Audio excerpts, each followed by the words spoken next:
So another important question for class 10 board examination. अब ये question को कैसे सॉल्व करेंगे प्लीज ध्यान दीजिए। अब हमें दिया find the ratio in which the line 2x + 3y - pi = 0 divide the line segment joining the points 8, -9 and 2, 1। अब इन पॉइंट्स को हम नाम दे देते हैं a और b। अब ये जो सेगमेंट AB है उसको ये जो लाइन है उसको डिवाइड कर रहा है कौन से रेशियो में? लेट इट बी m/n के रेशियो में डिवाइड कर रहा है। कौन से रेशियो में? m/n के रेशियो में हम कंसीडर कर लेते हैं। अब ये जो पॉइंट पे इंटरसेक्ट कर रहा है इसे पॉइंट P मान लेते हैं और इसका कोऑर्डिनेट कैपिटल X और कैपिटल Y ले लेते हैं। अब A का कोऑर्डिनेट हमें मालूम है और B का coordinate x1 y1 x2 y2 ले लेते हैं।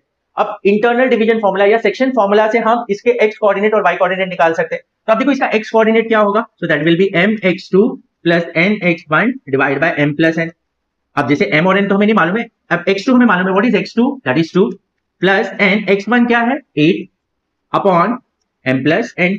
तो that is nothing but 2m + 8n upon m + n। तो ये आगे हमें कैपिटल X इसका x कोऑर्डिनेट। अब इसका y कोऑर्डिनेट हम निकालते हैं तो इसका y कोऑर्डिनेट क्या होगा? That is my2 + ny1 divide by m + n। So that is m, what is y2? y2 है 1 plus n y1, what is y1? -9 upon m + n।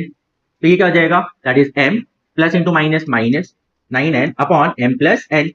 तो अब हमें देखो इसका x और y कोऑर्डिनेट मिल चुका है। अब जैसे कि ये जो पॉइंट P है ना वो ये लाइन के ऊपर लाई करता है। अब अगर ये लाइन के ऊपर लाई कर रहा है तो ऑब्वियस है ये जो लाइन का इक्वेशन है उसको सेटिस्फाई करेगा। तो इसका x और y की जगह पे हम ये वैल्यूज पुट कर सकते हैं जो हमें यहाँ पर आया। ओके, तो क्या हो जाएगा यहाँ पर? Now 2x।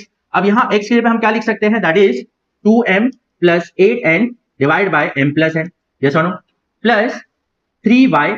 अब y का वैल्यू हमें क्या मिला यहाँ पर? That is m - 9n upon m + n। Okay, -5 = 0। Okay, अब देखो यहाँ पर ब्रैकेट अगर हम ओपन करते हैं so it will be 4m + 16n upon m + n। In the same way यहाँ ब्रैकेट ओपन करेंगे तो क्या हो जाएगा? 3m - 27n upon m + n। और ये -5 को RHS में ट्रांसपोज कर देते तो ये +5 हो गया। अब देखो दोनों का डिनोमिनेटर सेम है तो हम न्यूमरेटर को ऐड सब्ट्रैक्ट जो हो रहा है वो कर सकते हैं। तो ये हो जाएगा 16n plus 3m - 27n upon m + n is equal to 5। अब 4m + 3m that is 7m, 16 - 27 that is -11n। और यहाँ पर देखो m + n को क्रॉस मल्टीप्लाई करके वहां लेके जाएंगे तो क्या हो जाएगा? 5m + n। अब यहाँ पर आ जाएगा 7m - 11n is equal to 5m + 5n bracket open किया। तो अब देखो यहाँ पर क्या आ जाएगा? 7m, 5 को इधर लेके आएंगे तो -5m is equal to 5n + 11n। अब ये कितना हो जाएगा? This will be 2m is equal to 16n।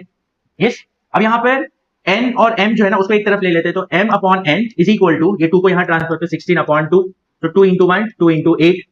तो यहाँ पर m/n का जो रेशियो आ रहा है m/n तो दैट इज 8:1। तो m/n जो है वो है 8:1।